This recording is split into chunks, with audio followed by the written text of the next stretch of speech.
Innovation Leadership in Practice book, the final section looks at the leadership of ecosystems. Why do organisations come together to collaborate and create shared value?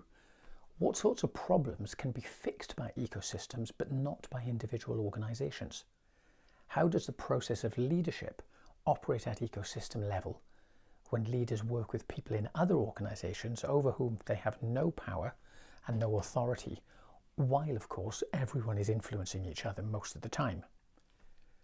And while they're working together, how do they create value from new products, new services, new experiences, new business models, and so on? So we're looking here at, for example, supply chain integration, collaboration between equal and unequal partners, at organisations building communities with current and potential customers, at public, private and third sector partnerships, and at place-based leadership in communities taking place in cities and also in regions. And at this level, leadership does feel a bit different. It's more like curation or orchestration of different parties towards a common goal that needs exploring, discussing and agreeing. And in these videos, our authors show how the innovation leaders they work with practice the art and science of ecosystem leadership.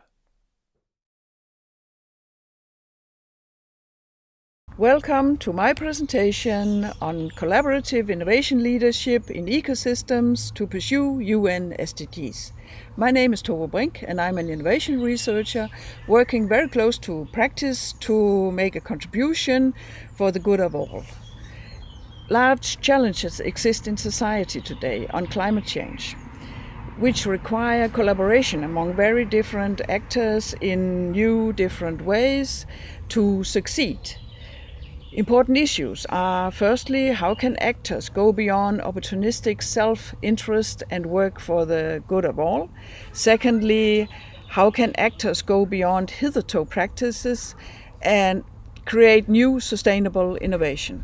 The research to answer these questions is situated respectively in ports along the Baltic Sea and along the North Sea, involved in offshore wind energy to contribute to the UN SDG number 7 on affordable and clean energy. Both cases reveal that all participants individually, when challenged on the value proposition at ecosystem level, relatively easy can explore innovation for value creation at ecosystem level.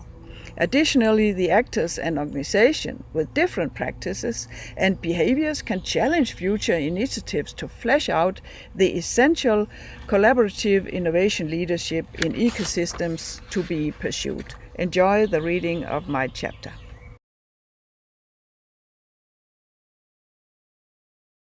The main insights of my chapter are really to look at radical innovation in a different way. Let's turn the camera around and focus on the perspective of adoption. What makes people want to adopt something radically new? When you start to gather together what I call a motivated market, a group of people with a common desire for something they can't currently yet have, they're so enthusiastic about it, they help you to make their dream come true. These are self-selected people from across a broad ecosystem with lots of different views of how things could be. When they come together, they create a very interesting consensus that effectively drives group culture forward into a whole new direction. Something that might have seemed crazy to individuals at first becomes collectively the obvious thing to do. So how do we drive this radical emergence? It actually comes down to psychological safety, the power from power symmetry in that everyone feels able to contribute. Nobody feels foolish, and people build on each other's meanings to come out with something that no one on their own would have thought of.